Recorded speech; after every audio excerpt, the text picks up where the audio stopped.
Hello. चलिए, ये हमारा पहला क्वेश्चन होगा। अब इसमें हमारा क्या दिया हुआ है, इसमें हमसे दिया हुआ है ऐसे दो लाइनें बनी है। एक हमें ये दिया हुआ है, एक ये दिया हुआ है और एक ये दिया हुआ है। तो हमने पहले भी प्रॉपर्टी में पढ़ रखा है कि जब भी हमारी दो पैरेलल लाइन होती हैं, ऐसे कोई पैरेलल लाइन होती है और ऐसे कोई भी ट्रांसवर्सल लाइन आती है, तो उसके ये वाला एंगल इस वाले एंगल के क्या होता है, बराबर हो जाता है कि नहीं। ठीक, तो बस हमारा इसमें हम क्या कर देंगे, हम इसमें कर देंगे जो 3x प्लस 10 इजिकल टू हमारा कितना हो जाएगा 2x प्लस 40। तो यहाँ से इस x को वाली को इस तरफ लेके आए, इसको इस तरफ लेकर आए, तो x की वैल्यू मेरी निकल के कितनी आ जाएगी 30। ये मेरी क्या आ गई, x की वैल्यू आ गई।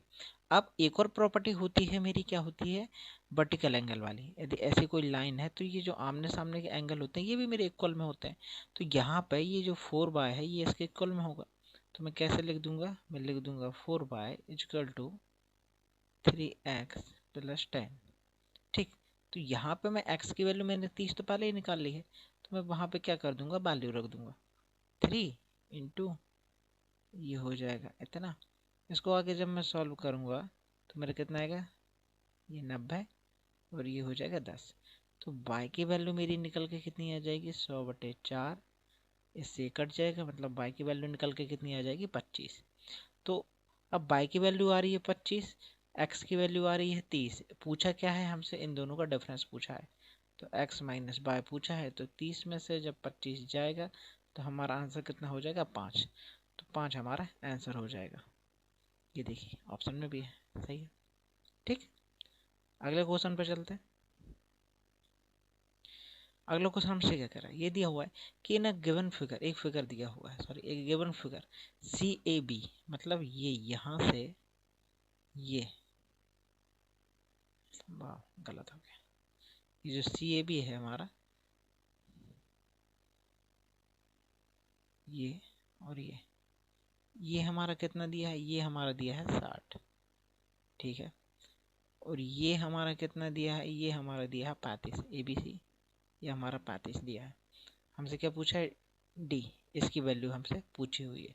ठीक, अच्छा एक और बात आपको समझ में आई, मैंने कुछ पहले भी, हमने पहले भी ये वाला कंसेप्ट पढ़ा हुआ है कि हमारा यदि जो एंगल है, यदि ये एंगल मेरा मान चलो ऐसे में कोई ट्रायंगल बना रहा हूँ, अरे हट जा, यदि मैं कोई ट्रायंगल बना रहा हूँ ऐसा, मैंने कोई भी ट्रायंगल बनाया है, ये इसका जो मेरा वैल्यू होगी यदि x है, तो मैं फिर इस कॉर्ड पे कितने ही एंगल बनाऊँ, कहीं से भी एंगल बनाऊँ, उनकी वैल्यू मेरी कितनी होती है, x ही आती। मैं चाहे ऐसे बना लूँ, कहीं से भी कैसे भी ट्रायंगल वैंगल बना रहा हूँ, उनकी वैल्यू मेरी कितनी आएगी, x आएगी। ये सब बराबर होते हैं। तो मैं क्या कहना चाह रहा हूँ, मैं आपसे ये कहना चाह रहा हूँ कि यदि मैं यहाँ पे c की वैल्यू निकाल लूँ, c की वैल्यू यदि मैं निकाल लेता हूँ, ये वाली वैल्यू निकाल लेता हूँ, तो ये वाली जो भी मेरी वैल्यू आएगी वही वैल्यू मेरी किसके बराबर होगी, इसके बराबर होगी। होगी कि नहीं होगी। ठीक, तो यदि मान के चलो आपको एक लाइन देखनी नहीं है, मैं क्या कह रहा हूँ कि आपको एक लाइन देखनी नहीं है, कौन सी वाली लाइन नहीं देखनी है, आप सिर्फ इतना देखिए कि आपके पास कितना दिया हुआ है।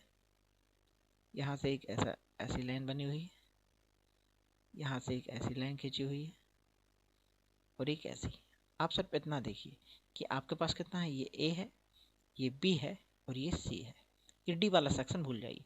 अब ये जो वैल्यू दी है, ये आपकी वैल्यू कितनी दी है, ये दी है 60। ये वाली जो वैल्यू है ये आपकी दी है 35। ठीक, अब मैं ये वाली वैल्यू निकाल सकता हूँ। कैसे निकाल सकता हूँ, इसको मैं x मान लेता हूँ। मुझे एक बात पता है कि जो ट्रायंगल होता है, त्रिभुज होता है, त्रिभुज के तीनों कोणों का योग कितना होता है, 180 होता है। ठीक, तो एक मैंने एंगल A लिया, एंगल B लिया और एंगल C लिया। कितना होता है, इनका जब एडिशन करता हूँ तो 180 होता है। एंगल A की वैल्यू मेरे पास कितनी है, 60 है। एंगल B की वैल्यू मेरे पास कितनी है, 35 है। एंगल C की वैल्यू मैं निकाल लूँगा, ये हो जाएगा 180। इन दोनों को जोड़ दो, कितना हो गया 95 plus angle C equal to 180। अब यहाँ से मैं एंगल C की वैल्यू निकाल लूँगा तो कितनी आ जाएगी, 180 माइनस 95। इसे माइनस कर दो, 5 17, कितना बचा 85। 85 बचा ना, 9 में 8 जोड़ा तो 17। तो एंगल C की वैल्यू मेरी कितनी आ जाएगी 85। यदि ये मेरी 85 आई है तो यहाँ पे जो एंगल है ये मेरा यदि 85 आया है तो ये भी मेरा 85 आएगा। क्यों? क्योंकि ये दोनों जो एंगल है वो मेरे एक ही कॉर्ड पे बने तो एक ही सर्कल में है ना, इसलिए ये दोनों बराबर होंगे। आगे समझ में? बहुत धीमे से मैंने समझाया, आसानी से समझ आ गया होगा। ठीक, और यदि समझ में आ गया है तो वीडियो को भैया शेयर कर दो जल्दी से। ठीक, चलिए अगले क्वेश्चन पे चलते हैं। ऑप्शन में भी है देखो 85। चलिए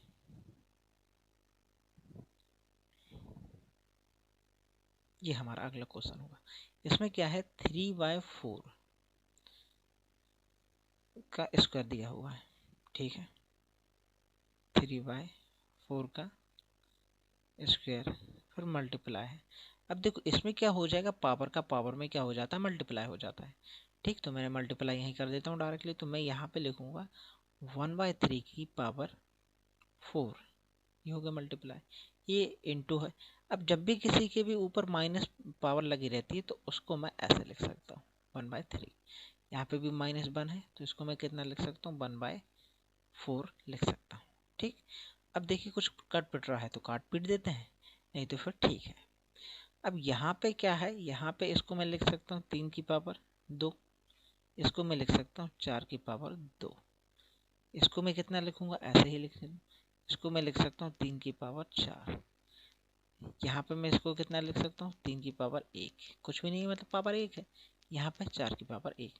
अब ये देखिए ये 3 की पावर 2 है, ये 3 की पावर 4 है। अब ये 3 की पावर ये जब इसके साथ जुड़ेगा, मैं हाईलाइटर से बताता हूँ, ये वाली जो ये वाली जो वैल्यू है जब ये इस वाली वैल्यू के साथ जुड़ेगी तो हमारा क्या हो जाएगा, 3 की पावर 5 हो जाएगी। और जब 3 की पावर 5 को मैं ऊपर लेके जाऊंगा तो मेरा क्या हो जाएगा, माइनस का हो जाएगा, क्योंकि नीचे था। अब नीचे से जब मैं ऊपर जाऊंगा तो वैल्यू माइनस की हो जाएगी। और ऐसा ही सेम इसके साथ होगा, ये जो 4 की पावर 1 है ये 4 की पावर 2 के साथ जुड़ जाएगी। चलिए मैं बताता हूँ कि मैं क्या बोल रहा हूँ। मैं आपसे बोल रहा हूँ कि 3 की पावर 2 को ऐसे ही रहने दो, इसको हम कितना रखेंगे, 4 की पावर 2। ये हमारा कितना हो जाएगा, 3 की पावर 5। यहाँ से हमने 4 लिया, यहाँ से 1 लिया, दोनों को जोड़ दिया, और ये कितना हो जाएगा, 1/4। या फिर इस 1/4 को भी मैं सीधा इसके साथ जोड़ देता हूँ तो ये कितना हो जाएगा, 1 की पावर ये 3 हो जाएगा। अब जब मैं इसको आगे सॉल्व करूँगा तो ये कितना हो जाएगा, 3 की पावर 2। अब इसको मैं ऊपर लेके गया, ठीक, और नीचे ये क्या है, ये है। अब इसको जब मैंने और आगे सॉल्व किया तो मेरे पास कितना आएगा, 3 की पावर -3, नीचे कितना बचा, 4 की पावर 3। ठीक, अब ये देखो ये जो वैल्यू आ गई ये मेरी माइनस की आ गई। ठीक, तो अब मैं इसको नीचे लेके जाऊंगा तो वो वैल्यू मेरी हो जाएगी प्लस की। तो कितना बचेगा, ऊपर बचेगा 1, नीचे आ जाएगा 3 की पावर 3 और 4 की पावर 3। इसको मैं कैसे लिख सकता हूँ, इसको मैं लिख सकता हूँ 3 × 4 की पावर होल 3। और क्या कर सकते हैं, इसको जब मैं और सॉल्व करूंगा तो ये आ जाएगा 1/12 ये मेरा क्या हो जाएगा, ये मेरा आंसर हो जाएगा। तो ये मेरा आंसर बनेगा। देखिए आई होप आपको समझ आया होगा। समझ आया होगा तो बस वीडियो को जल्दी से लाइक कर दो। ठीक, बहुत धीमे धीमे समझा रहा हूँ, ये सारे क्वेश्चन एक जैसे हैं लेकिन बहुत बेसिक से हैं, तो आराम से करिए। चलिए नेक्स्ट क्वेश्चन की तरफ चलते हैं। कहाँ गया भाई, बाहर आ जाओ यार। ये रहा अगला क्वेश्चन। हमसे क्या कह रहा है कि x - 1/x = हमको दिया है 12।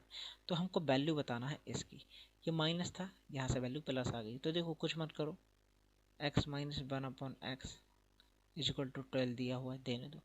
दोनों तरफ कितने क्या कर दो, आप स्क्वायर कर दो। इसका वैसे डायरेक्ट तरीका भी है लेकिन दोनों तरफ स्क्वायर कर दो। जब आप स्क्वायर करोगे तो कितना आएगा, ये देखो -x - 1/x, इससे ये कट जाएगा, ये कितना हो जाएगा 144, ये स्क्वायर है। ठीक, तो ये हो जाएगा x², 1/x², ये 2 इस तरफ जाएगा तो अपना आंसर कितना हो जाएगा 146। तो 146 हमारा आंसर है। ये बहुत सिंपल है, कोई इसमें टफ नहीं। अगला करते हैं। अगला हमारा कौन सा है, 5वें नंबर का हमारा क्वेश्चन है। ठीक, अब हमसे क्या बोल रहा है, ये बोल रहा है कि एक बेलन का कुल पृष्ठीय क्षेत्रफल। तो बेलन का कुल पृष्ठीय क्षेत्रफल कितना होता है, 2πr ब्रैकेट में r प्लस h, ये होता है। ठीक, ये ज्ञात करना है हमें। जिसके व्यास की वैल्यू कितनी दी है, व्यास मतलब होता है d, ये कितना दिया है 28। तो जब भी मैं त्रिज्या निकालूंगा मतलब r निकालूंगा तो वो क्या हो जाती है, व्यास की आधी, तो ये कितनी हो जाएगी 14। ऊंचाई कितनी दी है, h कितनी दी है 16। बस ये वैल्यू उठा के आप इक्वेशन में इसमें रख दो, 16 हो जाएगा। चलो रखते हैं, थोड़ा बड़ा सा आएगा कैलकुलेशन। 2 पाई की वैल्यू कितनी है 22/7, आर की वैल्यू यहाँ पे हमने कितनी निकाली 14, ब्रैकेट के अंदर रख दो 14 प्लस 16।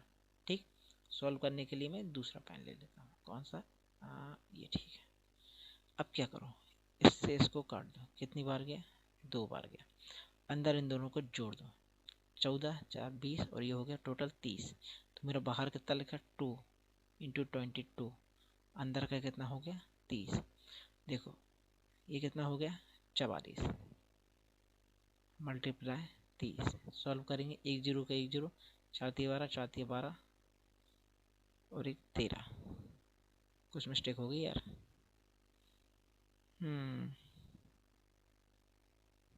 अच्छा ये 2 भी है साथ में, ये 2 भूल गए अपन। ठीक, इस 2 का भी मल्टीप्लाई कर देंगे, इसमें यहाँ भी आएगा 2 और यहाँ भी आएगा 2, तो कितना हो जाएगा 13 दूनी 26, 20 दूनी 40। ये हमारा क्या हो जाएगा, आंसर हो जाएगा। ठीक, आई होप समझ आया होगा। चलिए अगले क्वेश्चन की तरफ चलते हैं। जैब विवाह, ये तो अपने नहीं करना, ये है। इसमें क्या दिया हुआ है कि यदि एक समानांतर चतुर्भुज का कोण x है और इसका आसन कोण मतलब पास वाला कोण 24 अधिक है, तो x की वैल्यू बताइए। हमें पता होना चाहिए कि जो भी हमारा समानांतर चतुर्भुज होता है, ये आपको कंडीशन बहुत अच्छे से याद होनी चाहिए, बचपन में पढ़ी है।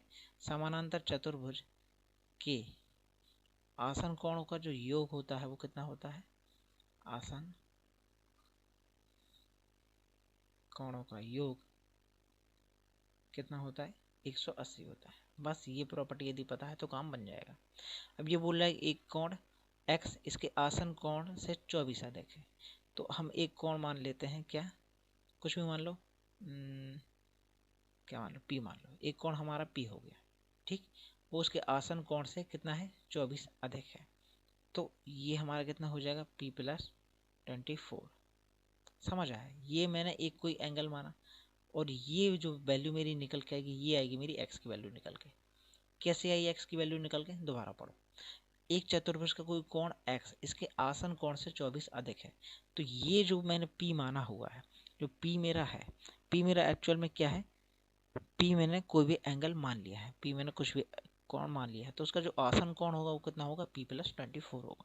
आसन कोण से 24 अधिक है ना, तो p प्लस 24 होगा। अब इन दोनों को जोड़ दो, p प्लस 24 इक्वल टू कितना हो जाएगा 180 हो गया। ये कितना हो जाएगा 2p प्लस 24 इक्वल टू 180। यहाँ से हम 2p इसको दूसरी तरफ ले जाके हम माइनस करेंगे, तो हमारी वैल्यू कितनी बचेगी 156। यहाँ से p की वैल्यू निकल कर जाएगी, 2 से डिवाइड लगा तो कितनी आ जाएगी 78। ठीक, p की वैल्यू 78 आ गई, इसमें वैल्यू रख दो।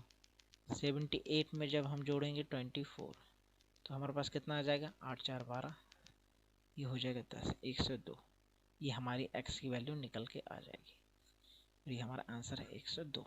आई होप मैं समझा पाया हूँगा आपको अच्छे से। ठीक, चलिए अगले क्वेश्चन की तरफ चलते हैं। ये देखिए पाइथागोरस थ्योरम से संबंधित क्वेश्चन आ गया, बहुत आसान है। यदि पाइथागोरस त्रिज्य का एक सदस्य 10 है तो अन्य 2 सदस्य क्या होंगे। आपको पता होना चाहिए कि जो पाइथागोरस थ्योरम होती है उसमें एक कंसेप्ट चलता है 2n, n square plus 1 n square minus 1, ये चलेगा। एसएससी वगैरह में बहुत आते हैं, पुलिस में भी आते हैं वैसे, लेकिन एसएससी का एक फेवरेट बहुत आता है। जिसने एसएससी की तैयारी करी होगी उसे ये क्वेश्चन बहुत अच्छे से आता होगा। अब इसमें हमें क्या करना है, हम किसी एक को भी आप वैल्यू मान लो, किसी को भी मान लो, आप 2n के बराबर इसको मान लो, चाहो तो 2n के बराबर मान लो, इसके बराबर मान लो, या इसके बराबर मान लो, किसी के भी बराबर मान लो, कोई बुराई नहीं है उसमें। ठीक, मान के चले कि 2n इज इक्वल टू हमको कितना दिया है 10, तो यहाँ से n की वैल्यू कितनी निकल के आ जाएगी 5। एन की वैल्यू निकल के आ गई 5। अब इस एन की वैल्यू उठा के इसमें रख दो और इस एन की वैल्यू को उठा के इसमें रख दो। जब हमने इसमें रखा तो कितना आ जाएगा, देखो 5 का स्क्वायर प्लस 1 कितना था 25 प्लस 1 कितना हो गया 26। एक वैल्यू मेरी आएगी 26, तो 26 वाला तो मेरा एक ही दिख रहा है, ये देखो। यदि मान के चलो आप माइनस में रखते तो रख दो 5 का स्क्वायर माइनस 1 मतलब 25 माइनस 1 कितना आ जाएगी, दूसरी वैल्यू मेरी निकल कितनी आ जाएगी 24। दूसरा भी ये है, तो ये वाला हमारा आंसर हो जाएगा। ठीक, यदि आप 2n के बराबर नहीं मान के रखना चाहते तो आप इसके बराबर मान के रख दो, कैसे भी रख दो आंसर आ जाता है।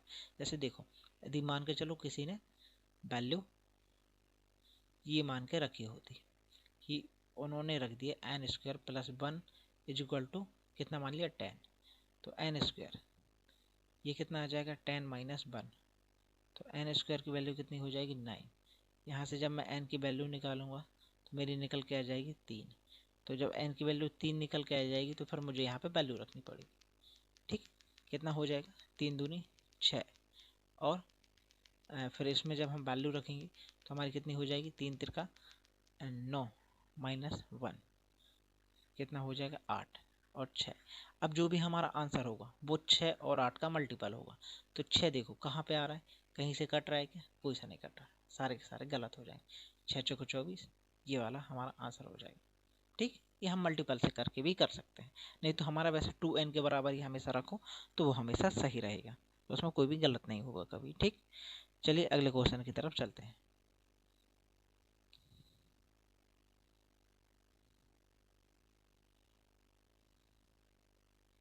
और ये रहा 7 के, ये कलर थोड़ा अजीब है, चेंज करते हैं।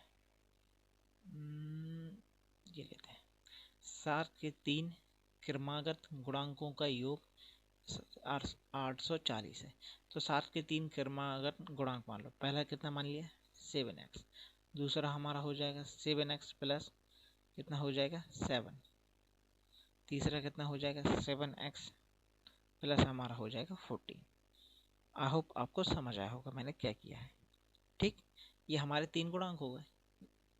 यहाँ पे देखो वैल्यू रख के देखो, यदि x की वैल्यू मैं 1 रखूंगा, ये मैंने सही माना है या नहीं माना, ये यदि वेरीफाई करना है तो कैसे कर सकते हैं।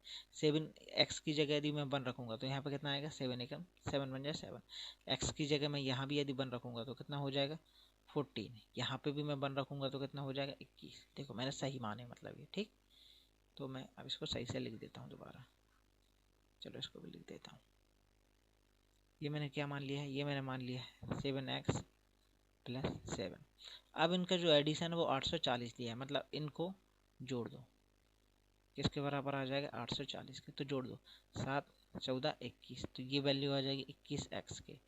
मैं 840 माइनस 14, इसको भी हम करेंगे इसमें से माइनस, तो ये वैल्यू हमारी निकल के आ जाएगी। इसमें से ये हो जाएगा 9, 3 में से ये गया तो ये बनेगा 819। 819 हमारा यहाँ पे आ जाएगा।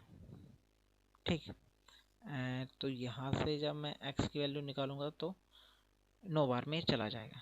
ठीक, x की वैल्यू मेरी निकल के कितनी आ जाएगी 9।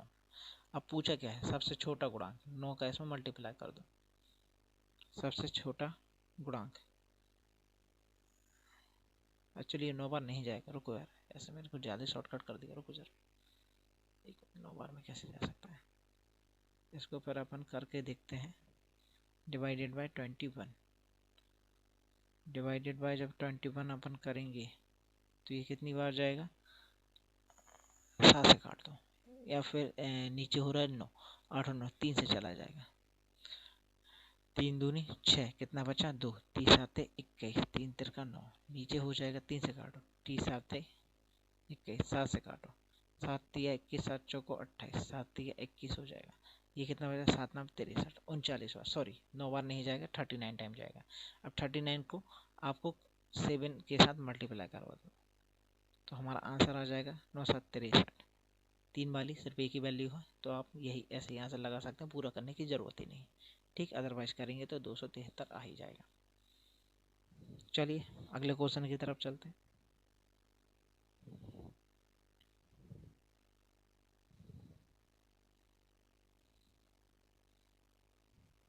एक घनाकार डिब्बे का आयतन, घनाकार डब्बा है, आयतन दिया है, A3 की वैल्यू आपको कितनी दी है 19,683 दी है। तो इसकी भुजा निकालनी है, भुजा की लंबाई बताना है। देखो ये जो पॉइंट दिया है इसको भूल जाओ, पॉइंट की हमें अभी कोई ज़रूरत नहीं है, ठीक, उसको सब भूल जाओ। अब हमें क्या करना है, इसका क्यूब निकालना है। देखो क्यूब निकालने का क्या तरीका होता है, तो पहले आपको 1 से लेकर 9 तक के क्यूब पता होना चाहिए, मतलब यूनिट डिजिट। जैसे मैं 1 का क्यूब करता हूँ तो मुझे 1 मिलता है, 2 का क्यूब करता हूँ तो मुझे कितना मिलता है, 8 मिलता है। 3 का क्यूब जब मैं करता हूँ तो मुझे कितना मिलता है, 3 3 का 9 होती है 27, 27 मिलता है। लेकिन मुझे क्या चाहिए, सब 27 में से 7 चाहिए, 7 ले लिया। जब मैं 4 का क्यूब करता हूँ तो मुझे कितना मिलता है, 64, लेकिन 64 ना लिख के मैं क्या लिखूंगा, सिर्फ 4। 5 का जब मैं क्यूब करता हूँ तो मुझे कितना मिलता है, 125, तो मैं कितना लिखूंगा, सिर्फ 5। 6 का क्यूब जब मैं करता हूँ तो कितना आएगा मेरे को, 6। 7 का क्यूब जब मैं करूँगा, 7 7 49, और 49 का जब 7 में करूँगा तो 3 आएगा, ठीक। फिर कितना बचा, 8। 8 का क्यूब में करूँगा तो 2 मिलेगा, और जब 9 का क्यूब करूँगा तो मुझे 729, 9 ही मिलेगा, ठीक। अब यहाँ पे मेरा क्या आया है, 3 आया है, ठीक। जब भी आप क्यूब निकालेंगे तो आप, अच्छा मैं पेन चेंज कर लेता हूँ, एक जैसा हो जाएगा। जब भी मैं क्यूब निकालूंगा तो लास्ट के मैं 3 डिजिट लूंगा, उन 3 डिजिट में से मैं पहला वाला डिजिट देखूँ, लास्ट के 3 नंबर लूंगा, उसमें से क्या करूंगा, मैं पहली डिजिट देखूंगा स्टार्टिंग, इसको हम बोलते हैं इकाई का अंक। इकाई का अंक मैंने देखा, इस पर 3 है तो 3 देखना है मुझे, 3 कहाँ मिलता है मुझे, 3 कहाँ मिलता है, कहाँ मिलता है, कहाँ मिलता है, देखिए तो ये रहा। 3 मुझे किस पे मिलता है, 7 वाली लाइन पे मिलता है। तो मैं यहाँ पे क्या लिख दूंगा, यहाँ लिख देता हूँ, यहाँ पे मैं कितना लिख लूंगा, 7, ठीक। ये मैंने 7 लिख दिया। अब जो मेरे एक नंबर बचा है, मुझे एक ऐसे नंबर का क्यूब चाहिए जो 19 से ज़्यादा ना हो। तो मैं 1 का जब क्यूब करता हूँ तो मुझे मिलता है 1, 2 का क्यूब करता हूँ तो 8, और जब 3 का क्यूब करता हूँ तो कितना आ जाता है, 27। ये तो ज़्यादा आ गया। अब मुझे क्या लिखना पड़ेगा, 2, क्योंकि यही मेरा आंसर होगा। मैंने 27 लिख दिया, तो ये मेरा किसका क्यूब निकल के आ गया, 27 का। तो मैं इसको सही से यदि लिखूंगा तो ये कितना हो जाएगा, 27। अभी पॉइंट वाली बात देखो, अब इसमें 3 के पहले पॉइंट लगा हुआ है, 3 के पहले पॉइंट लगा हुआ है, तो यदि मैं इसको यहाँ लिख देता हूँ, यदि मैं उसको ऐसे करता, देखो 19683, यहाँ एक पॉइंट था, पॉइंट में हटाता तो नीचे कितनी आती, 1 2 3 3 0 आती। इसको जब मैं इसके बाहर निकाल कर, क्यूब के बाहर निकालता तो मुझे इसके नीचे क्या बचता, 10 बचता। तो मेरा फाइनल आंसर कितना हो जाता, 2.7। ये मेरा आंसर। आई होप आपको समझ आया होगा। चलिए अगले क्वेश्चन की तरफ चलते हैं। मैथ में थोड़े बहुत ही क्वेश्चन बचते हैं। ये देखो, एक फैक्ट्री में 2 वर्षों में समान उत्पादन में इतना से इतनी वृद्धि हो गई है, तो उत्पादन की वार्षिक दर बताओ। इन दोनों का डिफरेंस निकालना, 2 से डिवाइड लगाना और सॉल्व कर देना, आपका आंसर आ जाएगा 12%। ये तो बहुत आसान है, तो ये मैं नहीं करवा रहा हूँ।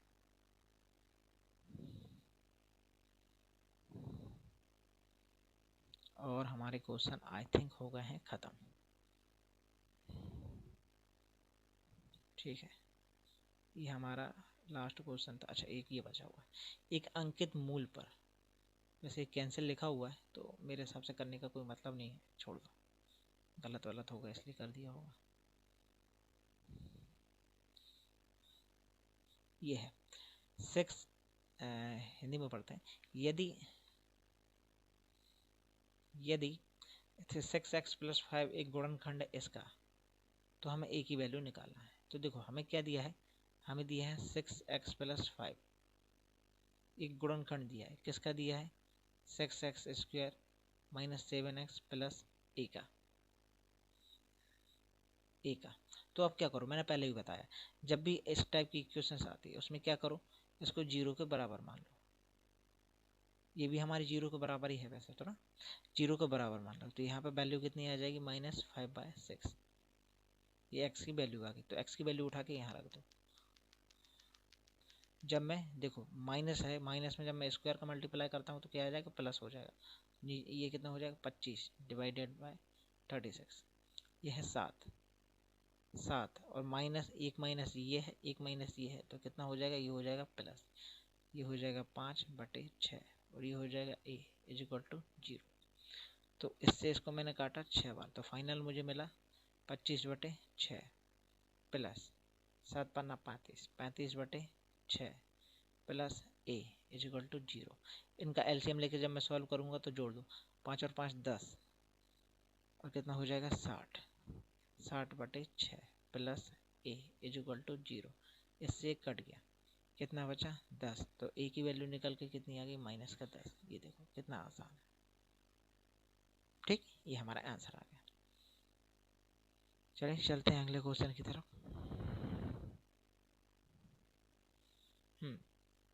अगला क्वेश्चन हमारा दिया है 28 नंबर पे। तो ये हमको क्या बोल रहा है, ये हमको बोल रहा है कि एक आयताकार मैदान का अरे यार, एक आयताकार मैदान है, सॉरी,